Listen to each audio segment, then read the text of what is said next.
Assalamualaikum warahmatullahi wabarakatuh. Selamat datang di perkuliahan untuk MOOC non-kredit ini. Untuk topik kali ini adalah Data Preparation Part 2 pada pekan keempat.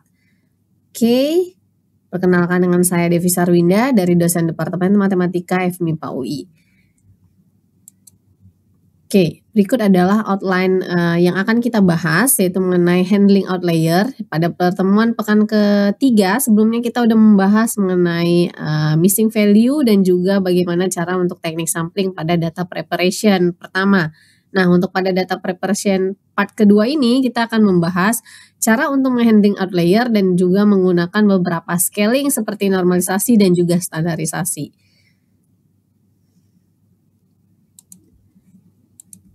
Oke, nah untuk mengatasi atau menghandling outlier ada beberapa hal yang perlu diperhatikan. Yang pertama adalah sebenarnya apa sih outlier. Pada pertemuan di pekan 1 kita udah membahas beberapa pendekatan yang bisa digunakan untuk melihat adanya outlier atau yang disebut juga dengan pencilan.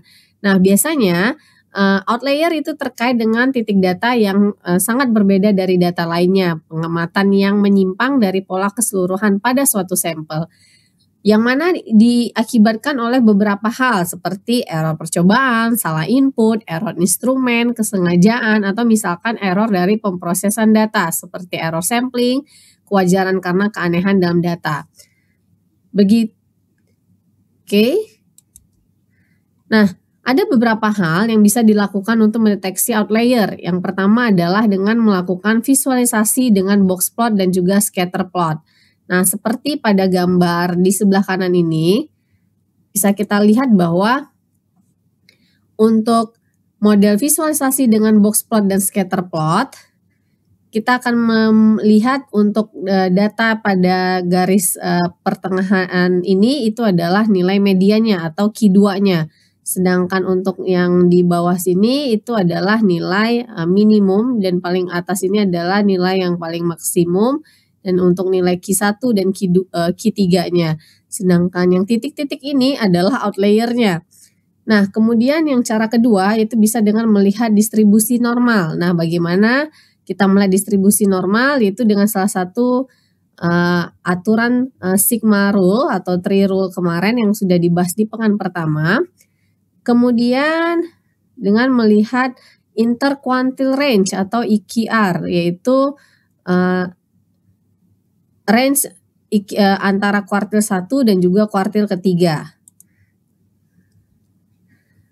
Oke, nah sekarang bagaimana cara untuk melihat dari berbagai macam outlier ini?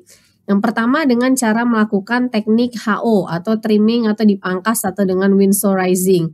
Jadi melakukan proses pemangkasan pada atau melakukan pemotongan dengan menghapus outlier dari suatu dataset. Nah, kemudian cara lain adalah dengan melakukan winsorizing, ya, winsorizing. Nah, bedanya apa? Jadi kalau pada trimming dan juga winsorizing, kalau untuk kasus ini bisa kita lihat, misalkan ada laporan jumlah pasien yang ditangani tiap dokter per bulan dan di bawah 100 pasien. 4%-nya itu dilaporkan lebih dari 100 pasien. Nah, ketika kita melakukan range-nya 5 sampai 100, maka outlier ini tidak perlu dibuang, tapi dimasukkan saja pada range terdekat. Tapi bisa juga dikatakan atau dilakukan dengan membuang data yang berada di luar range. Kalau misalkan kita punya nilai N-nya berubah, min-nya kecil dan mediannya masih dinilai sama. Oke, berikutnya bentuk preparation yang lain itu adalah scaling, ya, melakukan scaling. Scaling ini ada dua, ada standarisasi dan juga ada normalisasi. Nah, apakah perbedaan keduanya? Sesuai dengan namanya, jika standarisasi ini berarti melakukan proses standar, yaitu dengan melihat nilai min dan juga nilai standar deviasi. Sedangkan untuk normalisasi ini melakukan dengan pengurangan terhadap nilai minimum dan juga nilai selisih maksimum dan minimumnya. Oke, untuk yang scaling normalisasi, nama lain ini disebut dengan min-max scaling, di mana untuk proses normalisasi ini penskalaannya itu digeser atau dirubah sehingga nilainya berkisaran antara 0 dan 1. Nah, di sini kita bisa lihat nilai X maksimum dan X minimumnya masing-masing adalah nilai maksimum dan minimum dari suatu fitur. Sedangkan untuk proses standarisasi, tujuannya adalah merubah data itu menjadi suatu bentuk penskalaan distribusi normal atau yang biasanya disebut dengan distribusi normalisasi dalam bentuk standar dengan nilai min-nya adalah 0 dan standar deviasinya adalah 1. Sehingga bentuk standarisasi ini akan melibatkan seperti bentuk penghitungan pencarian nilai Z-score. Oke, nah misalkan ini contoh scaling ya. Jadi kita punya suatu data, ada umur, kemudian ada salary, yang mana antara umur dan salary ini kira-kira datanya memiliki range yang sangat berbeda. Umur dalam bentuk tahun, sedangkan salary misalkan dalam bentuk rupiah. Karena satuannya yang sangat berbeda, maka kita perlu lakukan proses scaling.